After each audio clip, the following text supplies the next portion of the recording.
Motivation in motion. Own your moment and get better today.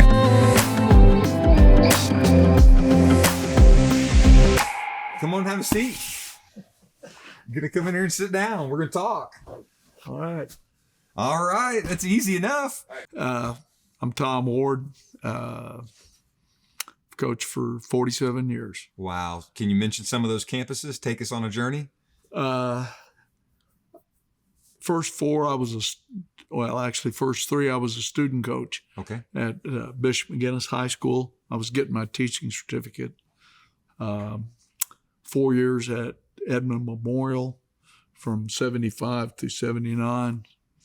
Then 1 year at Pawhuska. Okay. Then 3 years with Mike Little at Putnam City West. Okay. Then back to McGinnis in 83 as the head coach. And after the 2000 season, I stepped down and was an assistant for Kenny Young for 3 years. And then 2004, I went back to Memorial and was there till 2017. Wow. So Memorial, that's a special place to me. So that's home. Yeah. That's home. Well, I spent 17 years coaching there. Yeah. So actually 38 years of my coaching were at two different schools. Do you have a certain story or something fondness about one of those campuses that you'd like to tell us? Is there one story that comes out of that just, being on a certain place for that long? And I know there's hundreds of stories. Well, it's really not a story about football, but Perfect. The one thing that I really grew to love about Bishop McGinnis was we had a mass for the students. We had Holy Sacrifice for the mass for the students once a month in the auditorium. Okay. And invariably, the day that we were having the mass, I had something going on and I didn't want to go, and but I knew I had to be there. And I mean, probably 98% of the time in those 17 years or 21 years, whatever was said during the homily was right, spot on what I needed that day. Wow. I mean, it was just right there.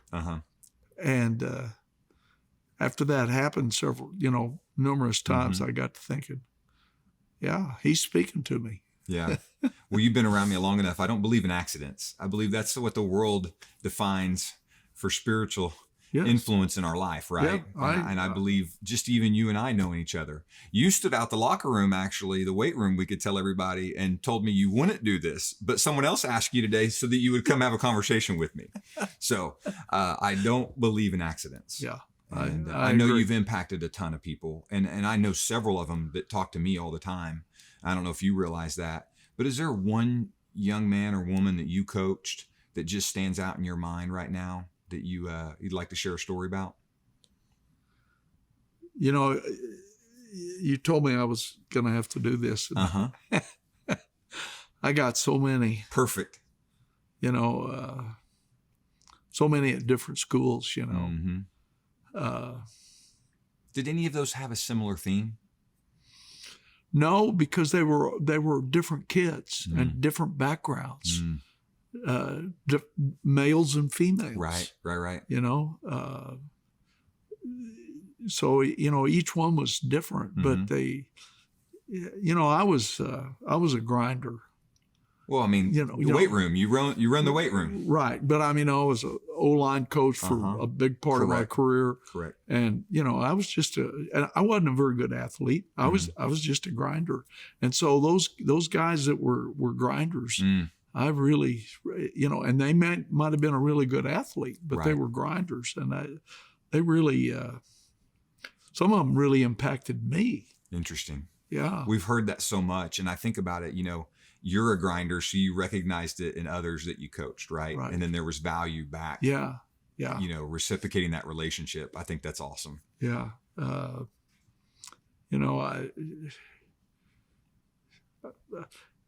boy, it's really hard it's really hard for me to come up with. Okay. So I'm going to take you away from that because I know you got a bunch of stories. Okay. Yeah. So I know that, and we will have to maybe bring you back and just let you tell 10 of them. Okay. Because here's the reality is, and I told you this that day in the weight room, you've impacted generations of coaches with the men and women you've coached, right?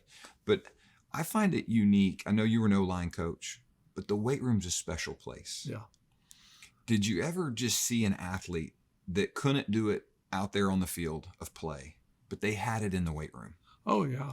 Oh yeah. I mean, I know guys that they love the weight room, and really, some of them, that was the reason they played football. Right.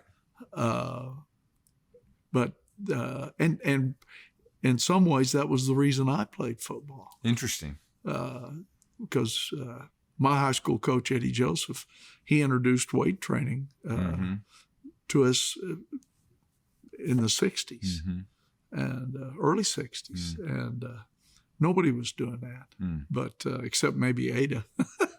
But yeah, I related to those kids because I appreciated them. They were willing to do they had a great work ethic, and they just weren't a real talented athlete. Right. But you could take those guys, and if they were willing to get in there and work, we could find a place for them to play. I always loved the weight room, and I was one of those guys that I gravitated to it because I thought it was the one thing I could control. I could go in and control the effort that I put in. Yes. And no matter wherever the starting point was, I could get better. Yeah. Right. And even the most elite athletes, right? We've all seen them. They could get better. Yeah. Right. And I always loved it. And that's what I always thought about the weight room when I see you is you take someone wherever they're at and you're just helping them slowly influence just a little bit better and a little bit better. And that was my mother-in-law they had a trailer at Lake Tenkiller, and she had a needlepoint that she'd put up on the wall, and it said, "Life by the inch is a cinch. By the yard, it's real hard." And I always preach that to the kids in the weight room. You're not going to come in here and improve 100 pounds in a week. It's a process. That's right. And if you can look at the long term, and I would show them in 5-pound increments. If you increase 5 pounds a month, right, you're going to be 60 pounds stronger next year. Right. And if you do that over a period of 3 years, think how much stronger you're going to be. I was thinking of a question for you that I thought you'd have a perspective on because of coaching on the field and in the weight room. Do you think kids have changed that much? No. I think kids want direction. They want someone to lead them. They want to be loved. They want recognition. They want discipline. 100%. I hate it when parents come up to me and they want to blame it on like this generation that we're coaching or things like that. And I don't see it. I see plenty of kids and young people that look just like me. Yeah. That are waiting to look at someone like you and say, okay, tell me what to do, coach. Oh, wait, if I do this exercise and I repeat it and I bring it back in here, I've got a chance to be better. Okay. And I think I completely agree that actually there's a lack of leadership, which kind of brings me up to my passion of wanting to do this is I think more coaches are quitting right now than ever because they're being held to a standard that's not right. Yeah. So if you were to encourage coaches to keep from quitting, what would you do? What would you tell them? Well, getting back to, I want to back up. I'll let you. You can do whatever you want on the couch. Rick Jones shared with me, and Rick was, he won a state championship at Memorial and then went several other places, ended up in Greenwood, Arkansas, and had an unbelievable career there. Right. Won multiple, like 8 or 10 state championships. But he said kids today, they're different in the fact of the technology and all of the things they're exposed to. But actually, they're probably a little more dedicated because they've got so many things that are expected of them, team camp, 7-on-7, all of those things Right. that we didn't have to do. And we did, some of that we started doing back in the 90s, but, so I think kids today, there's a few differences, but basically they want the same thing. Biggest thing is, I would tell young coaches, there's three things I would tell them. One, don't do this job for the recognition. Don't do this job for. It's certainly not going to do it for the money. Don't do it for the glory. Do it because you can't stand to do anything else. When you get up in the morning, I've got friends that get up in the morning and they're making a lot of money, and they go, "I got to go to work today." Absolutely. And I never woke up in the morning and went, "I got to go to work today," because I didn't have to go to work. I was coaching. I was really lucky. People go to games on Friday night for excitement. Well, and that was my life, working with kids. So, so do it that way.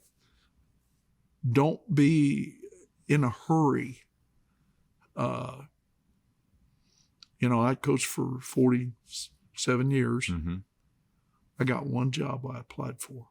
One job. Wow. That was the head job at Bishop McGinnis. Every other job I got, somebody called me, said, "Would you be interested?" Wow. When I was at Memorial, I was trying to get into college strength and conditioning. And it wasn't happening. But I was getting these interns from UCO. Okay. That were coming and learning. They had to do a 350-hour internship. And so one day it just hit me. You're not supposed to go to college. You're supposed to be here working with these kids at Memorial and helping these interns. And then I wasn't frustrated anymore. So you applied for one job in 47 years. Bishop McGinnis High School. Wow. That I got. Okay. Now I applied for I got you. Hera High School, and I got you. So yeah. Wow, that's some great stuff. Well, that told me something. Right. That told me that God had a plan for me, and He was going to put me where He wanted me.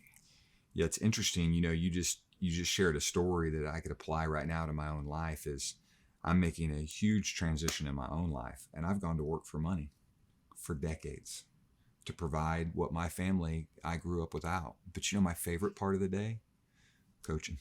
Yeah. From 3 to 5:30 on some campus since 2000 has been my favorite part of my day. Sure. Yeah. I wouldn't trade it for anything. Yeah. And so I appreciate you sharing that. I needed to hear it. I've gotten up plenty of mornings and sat there and gone, why am I doing this? But there was never a day, no matter how bad this season, that I was frustrated with coaching. Yeah. Not saying I wasn't frustrated. Oh yeah. There's plenty of kids we've coached, right? Where you get that season, you're kind of ready for it to end, but not ready for coaching to end. Yeah. Right. Mike Little always said he loved practice. He would rather practice than play games. Yeah, the best staffs I've been on, we compete in practice, and then games are just easy. Yeah. You got an equipment failure story in your career. Every coach has got a great equipment failure. Oh, wow. While you're thinking, I'm going to tell you one. So 2012, we're going to go play the semifinals at Owasso for a chance to go play in a state championship game, right? We forgot our footballs. We had to borrow a football from Owasso. Our offensive coordinator comes up to me at the time and he's like, "You're in sales. You got to convince them to let us have a good ball." Coach couldn't have been nicer. Gave us a ball. We end up upsetting them at their place. But there's something that took place during the second quarter because the ball boys kept trying to take the one Owasso logoed ball and give it back to them. And we're like, no, that's our only ball. Like, you got to let us take this thing out there. And so our running backs coach takes a giant N magic marker and puts NN over the Owasso logo. And I had to go return that after the game, after beating him at their place. So we still talk about that story down the road. Show up to a semifinal state championship game, beat them with their ball, mark it up, and give it back to them. Equipment failure completely. Oh man! And no one knows that story, but if you were a coach, because there was panic on our sideline. Oh. We warmed up with one football. Yeah, that's for a 6A football game. I've done that. We've left the balls and towels.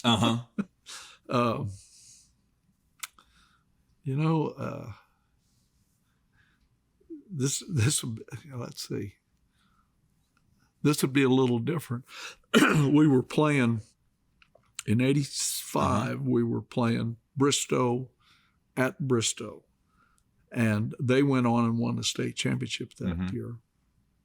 And so we're playing the game, and our strong side tackle, he comes running off the field, and he's bleeding, and he's going. He said, "I'm bleeding. I don't know where it's coming from." And we take his helmet off, and he's got a big gash on his forehead, and so we're getting it off. And I start looking at his helmet, and it had a polycarb face mask, and that T-bar had broken off and was gouging him in his forehead. Well, I thought for a minute, I said, well, how in the world is that? Well, he was going against a guy named Punchy Jones. And Punchy Jones was about 6'4" and weighed about 280. Okay. Ended up going to OU. So breaks his face mask. He's still playing with it. Yeah, the kid's playing with it. And then stuff gets in his eyes, and he realizes it's blood, and he comes running off the field. We've seen it all as coaches. Coach Ward, I'm telling you, you provide so much value to the campuses you've been on. And I want you to know your stories are great. And I've just been honored to get to know you. Yeah. And I will tell you this, your legacy will live on and on and on, whether you think it is or not, it is. Well, Todd, that was one of the most, sitting back and looking at it, that's probably one of the most rewarding things for me. There's kids that I think about now that and it wasn't just me on the staff, it was our staff. Right. Those kids, there were numerous kids. It's going to be a generational change. Wow. I mean, that kid grew up in a very bad situation and has made something out of himself. I can think of two right off the top of my head, and I can't remember Billy's last name, but his family was really involved in drugs. Wow. And Billy didn't want to be that, and college wasn't the best thing for Billy, so he goes in the Air Force. Now he's like a high-level staff sergeant. He's got a great wife. He's got several kids, and that's going to affect his family, and then that's going to affect their family. And then another guy, Warren Wan, he didn't have a very good background. Now he played college football at Arkansas State. Absolutely. Now he's a firefighter in Oklahoma City. Yeah. And I mean, that's a generational change. Wow. And I sometimes John talked about, coaches, retired coaches, we sometimes don't feel like we have value, but what we need to realize is that in many ways we have made not just a change in a young man's life or a young girl's life, but a generational change that's going to affect, you don't know how far down the line. Legacies. Just legacy changes. That's a really humbling humbling feeling that you get to do that. Wow. Well, I don't think there's anything more to be said after that. I will tell you, you've changed decades and generations and families and legacies, and we're grateful. Hopefully. And you can have a seat on this couch anytime you want. Okay, we'll talk you into it. Okay, all right. All right. Thanks, Coach. Thank you, buddy. All right, appreciate you.